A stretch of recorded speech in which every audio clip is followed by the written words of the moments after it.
Welcome to the Fund Your Retirement podcast. At least 50% of the people who were going into retirement didn't know what to do with themselves. 50% of the people going into retirement were worried about their money. They were worried about the market going down. They were worried about this. They were worried about that. And the long and the short of it was that retirement was not great. And I wanted my retirement to be incredible. Yeah. You work all your life to get to that point, and exactly. Yeah. You've worked your butt off for 50 years, and all of a sudden you're doing something you weren't doing before, and you're not sure why. Yeah. I did not want that.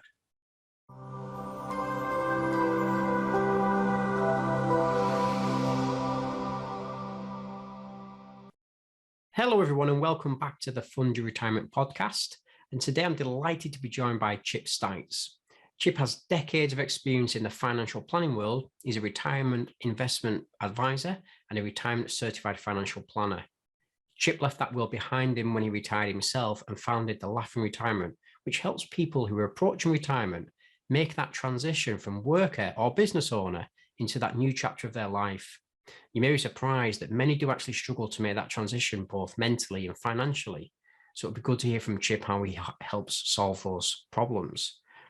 Hope you enjoy this episode, as it does look at retirement from a different viewpoint. So hello, Chip. Welcome to the show. Thanks for joining us. Lee, you're very welcome. It's a pleasure to be here.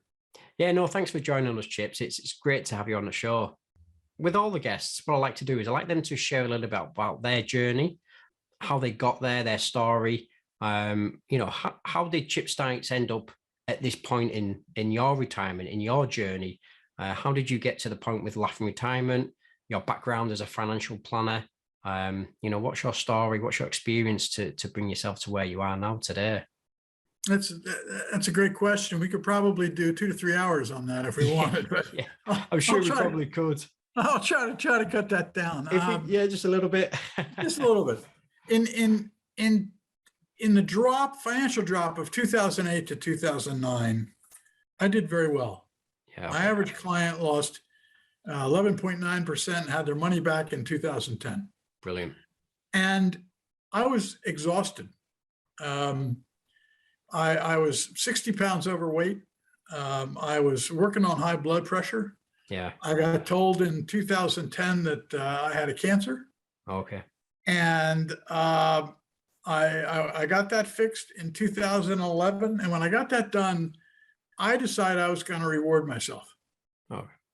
And I took a trip to Malaga. I spent 3 days in Malaga and hopped on a cruise ship to cross the Atlantic back to St. Martin's. I spent a few days at St. Martin's and I came home. While I was on the cruise ship, I realized I wanted and needed to make a change. Right. So I started writing down what I would do if I wasn't doing the financial planning stuff and managing money. Yeah. I'd been responsible for $700 million. Wow. And I'd managed 100 million hands-on and supervised the rest. Yeah. And I started writing. I got a book to write in on the boat, and I started writing. What do I want it to do? Well, I didn't realize it at that moment, but what I was starting was the process of retiring. I realized I'd have to sell my business. I realized I wanted to write. I realized I wanted to travel, and I realized I wanted to do photography. Those 4 things. Is this the first time you thought about what you will do after work then? Was that kind of yes. Right. This is the first step. I mean, I must have written half a book on this stuff. And it kind of began to take a shape. I thought what I would do is I would be a travel photographer, and I'd write about it. And that seemed to make perfect sense. And that was your initial plan, was it then? And that was kind of the initial throw the spaghetti up against the wall and see if something sticks. Brilliant. Well, I got home, and the first thing I realized was I want to take another trip. The second thing I realized was that selling my business was not going to be as easy as I thought it was going to be. Right. As a matter of fact, the first stab at selling it, the person backed out as they were about to sign the papers. Oh, yeah. I bet that was a bit heartbreaking. So I realized I'd have to do things a different way. And then I decided after that, I'd take another trip. So this time I went to Lisbon. I spent 3 or 4 days in Lisbon. I caught a ship home to Miami and I wrote some more. And the idea of being a photographer kind of went out the window, though I still like taking pictures. And my website has a ton of the pictures I've taken. Yeah. But I began to develop the idea of writing and why I wanted to write. And I began to think about and talk to the people that were in retirement that I had helped get to retirement and the people who were going into retirement. And I realized a few things. At least 50% of the people who were going into retirement didn't know what to do with themselves. 50% of the people going into retirement were worried about their money. They were worried about the market going down. They were worried about this. They were worried about that. And the long and the short of it was that retirement was not great. And I wanted my retirement to be incredible. Yeah. Yeah. You work all your life to get to that point. And exactly. Yeah. You've worked your butt off for 50 years, odd. And all of a sudden you're doing something you weren't doing before and you're not sure why. Yeah. I did not want that. So long story short, at the time I was divorced, and the first question I would ask somebody when I went out is, would you consider living overseas? Now, almost all the time the answer is no, not going to do that. Needless to say, it took me a while, but I found somebody who wanted to live overseas, and today Sean is my wife. Right. I love to travel. And I love being in different places. And that's why right now we live in Italy and I'm very happy we're here. Yeah. And along that process, I sold my business again and that fell through. Oof. Except I was using a broker this time and he said, okay, we're going to change things. And I didn't have to do much. Yeah. But 2 years later, finally by 2017, we had made the decision to move to Italy and we moved to Italy and I sold the business. Right. Happy days. Yeah. As a matter of fact, I get my last payment this month. Brilliant. So that chapter in my life will be over. Yeah. I am writing. I have created a website.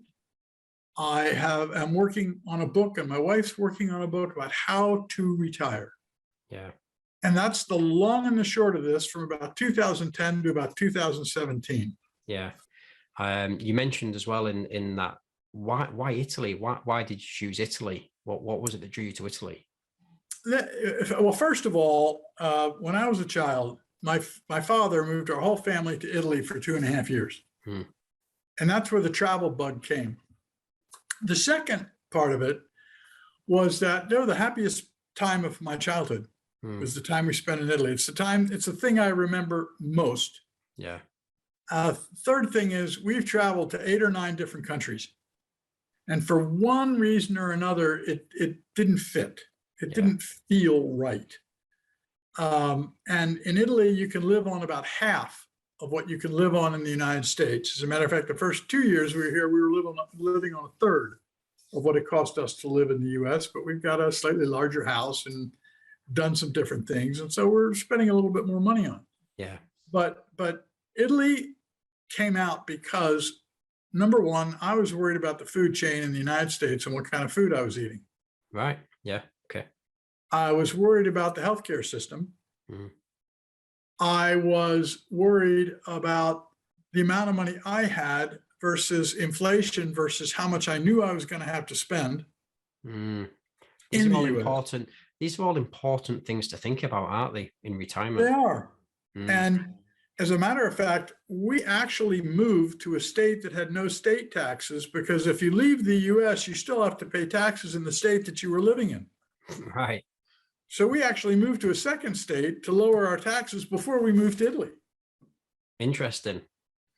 And so as we moved, I realized that I was going through a ton of emotions that had to do with leaving the business to, oh my God, now I've really got to do what I've been talking about doing or thinking about doing. Yeah.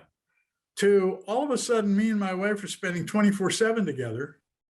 Whereas before we were together 3 hours a day. Yeah. And every couple in the world goes through this. Yeah. And so there are so many different parts of retirement that we had to go through and we had to work out. And all of a sudden we're saying, we've gone from a 2,000 square foot house to a 900 square foot house in a place where we don't speak the language. And oh my God, what the hell are we doing? Yeah. Yeah. So how did you deal with those challenges? How did you manage to get through, they're going from 3 hours, only spending 3 hours a day to spending all day together, the 2,000 square foot house to the 900 square foot house, and living in a different country? How did you deal with it? First of all, every time something worked out well, we'd come back and celebrate it. I don't care what it was, a glass of wine or an extra cookie or something. When something went right, we would celebrate it. Yeah, okay. It was a big deal. Second thing is, when we started bumping into each other all the time, and we realized that we needed more space and we're used to more space, we took separate parts of the house and made it our own. So Shauna had an office in one place and I had an office in another. Your own private space. Our own private space. Yeah, I didn't go in her private space. She didn't go in my private space. And the two of us would spend time apart. Yeah. And when I wanted to write, I started creating a website to do all the things I was thinking about doing. Yeah. And she loves to design. She loves to quilt. She loves art. She loves painting. And so that's what she spent her time doing. Yeah.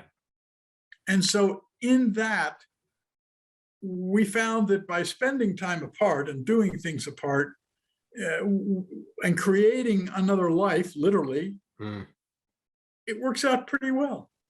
Yeah. Yeah. So if we take it back to those early stages where you were kind of you realized you had to start thinking about your retirement, you're on the cruise. Let's hypothetically say someone's listening now in the audience, and it's starting to dawn on them that, okay, I've worked 30 years in this job, 40 years. I've built this business to where it is right now. I need to start thinking about retirement. They need to sell the business. They need to start thinking about drawing down pensions. What sort of actionable steps would you share with them from your own experience and your own journey that they could take in helping them with that transition? Well, the first thing you need to do is realize that if your budget's the same in retirement that it is after retirement, then you still have to create the same amount of income. Historically, income can go on forever if invested properly, and that's a whole different talk. That's probably could be a part two. Yes, it could well be. But at 4.5%,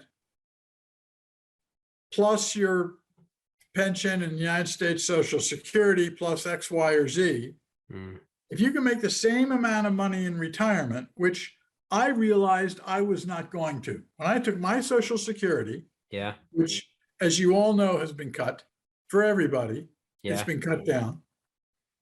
And then you take your investments and you put them at 4.5%. I was lucky. I was lucky because even though I didn't have enough to make it work in the United States, I didn't want to live in the United States. I wanted to live somewhere else. So in Finding Italy, we were able to cut down our cost of living to where we have enough, we have plenty. Yeah. By changing things. And a lot of people that I talk to don't realize that. They don't realize if you move to Panama, or you move to Costa Rica, or you move to Ecuador, Colombia, wherever you move to, France, Italy, Portugal, most of the time, if you move to a small town, it's a lot less expensive than my cost of living in the US. I've never compared the UK's cost of living to the rest of Europe. Yeah. But the UK is probably very similar to America, I'm presuming, in the way that the larger cities are more expensive. You move out to the rural areas, it's cheaper again. And that's why we live in a small town of 50,000 that tourists never heard of, Mm. that doesn't have a lot of expenses. I can walk around at 2 a.m. in the morning and I'm safe. Yeah. I don't have to worry about it. Mm. And we were worried about safety. We were worried about guns. Of course, in Italy, you have no ownership right, automatic right to own guns. Yeah. The violence here is a lot less. Most of the food we eat is within 10 kilometers of the house. Yeah. And I've lost 60 pounds. I walk more. Yeah. I'm a heck of a lot healthier. So- And overall, I'm a much happier person. So you solved probably, I'm presuming, a lot of questions around the financial aspect of it by moving to a lower cost of living country, but by also doing that, you've improved your lifestyle by the sounds of it. Is that right in saying? Oh, yeah. And I think we had 4 countries left when it was finally done. I think Uruguay, Ireland, Portugal, and Spain or France. Also, you had different countries that you were looking at, were there? You had different countries that you were looking at moving to. Oh, yeah. Okay. Oh, cool. yeah. I'm a fan of International Living Magazine, which is based in Ireland, based in Waterford, as a matter of fact. Yeah. And I've been reading it for over 20 years. I speak for them and I write for them. So Okay. I am writing today, and I do write for my own Excellent. place and for my own website and on Facebook. So I've continued to do that. Yeah. But because of my interests, and maybe I'm lucky, I don't know. I count myself as lucky, but we've been able to solve most of our problems by doing what we wanted to do to begin with. Yeah, it's interesting that, isn't it? By following what you actually wanted to do, you've actually achieved those goals. And I think it's the same for most people. If you Yeah. can locate what you love to do, what you're supposed to be doing, Yeah. it works out one It way works. or another. Yeah. Yeah. What's the saying? Do what you love and the money will come, as they say. Exactly. Yeah. Do what you love to do, and everything else takes care of itself. I love to write. Yeah. I love to help people figure out how to make their lives better. Yeah. I love the financial side of things because I love numbers. That it's actually a good point there, the financial side, because while we're on that subject, I'm sure that your your portfolio of investments leading up to retirement is possibly quite a bit different to what it is now. Is that a fair comment? It's beyond fair. It's hugely accurate. So, I was wondering if for the audience you would mind sharing the difference in the two portfolios, because that's perhaps something that many don't think about, and is actually really an important area to think about. It is.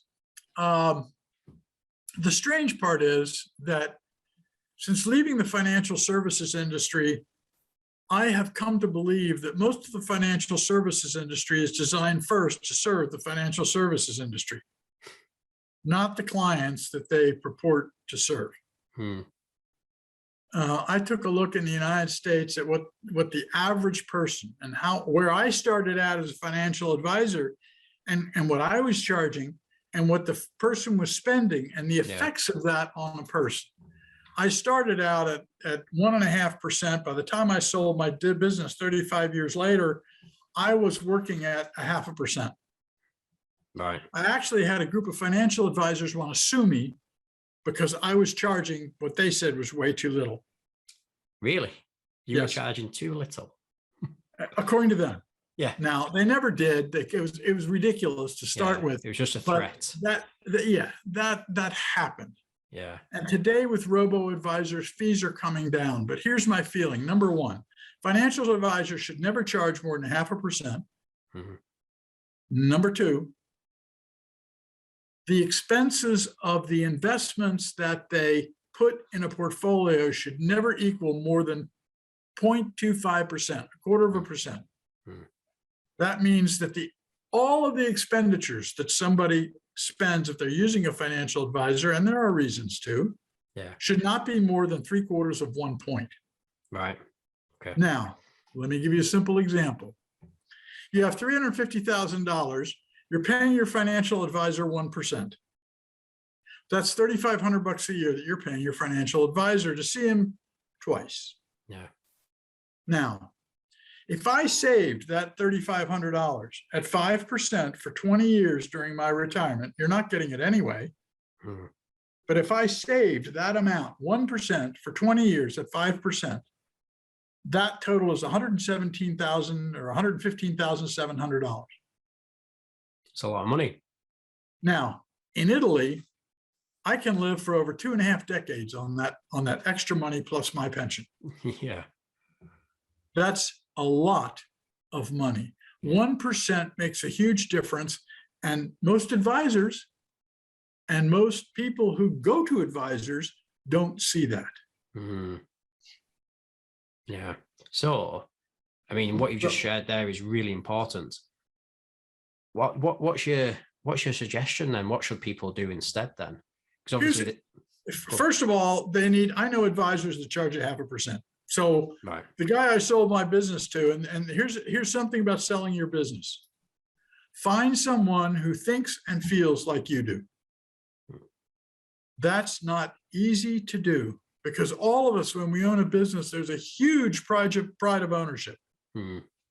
I found a guy who charged 0.5%, who didn't want to sell a ton of financial products, who believed like I did. And mostly what somebody in retirement should own is dividend producing stocks. I own a British stock that I'm very happy with, British Tobacco. And it pays me a nice fat dividend. I'm hugely happy with it. I don't have to worry about the dividend going up or down because even in a huge financial slide of 20 to 30% or more, the average dividend only drops 10%.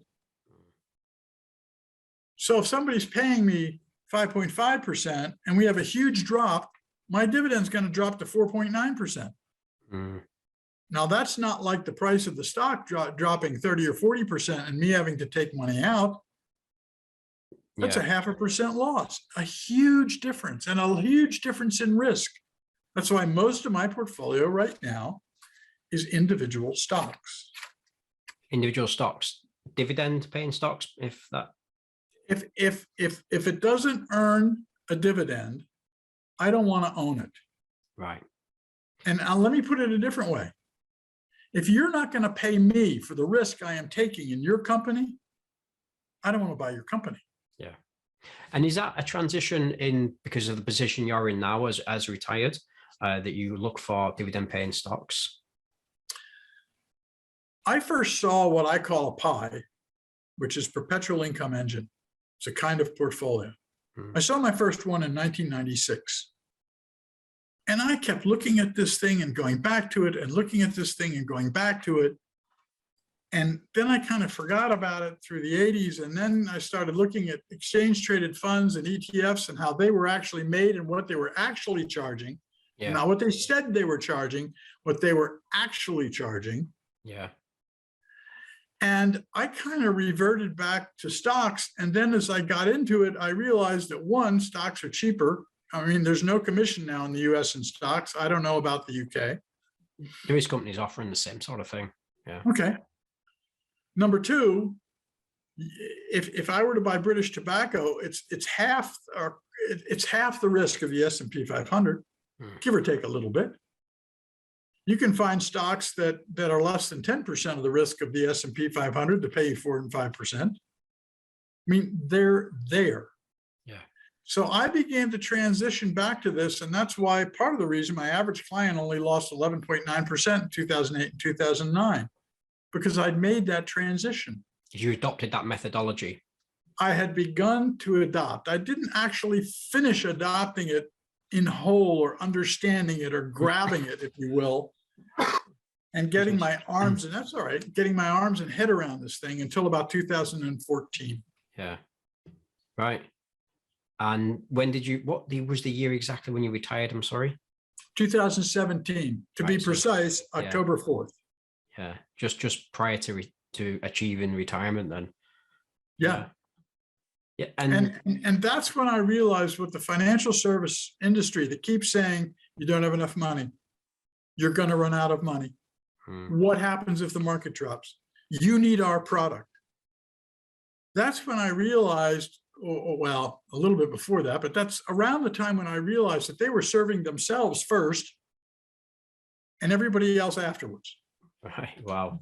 That's a really interesting insight, that. And this is someone who's come from 30 years since 70s. Did you join the industry? I started in the late 70s. Late 70s, yeah. So you've been in almost exactly 40 years before I got out. 40 years, yeah. So here's a great transition, actually. If someone's starting out today, then, so we've covered what to do kind of if someone's already either at retirement or approaching it. If someone's starting out today, what would you share with them from all your experience and working with many retirees over the years? If someone's starting out today, what would you share with them? How would you tell them to get started and start their own journey to retirement? Here's what I would tell them. When I first saw my PI, my perpetual income engine, the first time in 1996, the owner was a 37-year-old, excuse the word, kid. Yeah. Okay. He had $1.75 million in this account. And I'd been watching it for a couple of years. And I finally picked up the phone and said, listen, I'd like to talk. I want to take you out to lunch. He said, was it time for a review? I said, no, I want to take you out to lunch. I want to know how you got this and where it came from. Was this one of your clients? This is one of my clients. Right. Yeah. Yeah. And this was 1997, I guess, right around in that time. And so I took him to lunch and I said, how did you get this? How did you build this much money so quickly? He said, oh, I didn't build it. I got it from my dad. Right. I said, really? He said, yeah, my brother got half and I got half. I said, $3.5 million, $3.6 million? He said, yeah. And my sister got the house and the land. I said, really? Was your father a physician or a doctor of some kind or a mathematician? What did he do? Yeah. And he said, well, my dad was a conductor on the train. Wow. I said, you're kidding me. He said, no.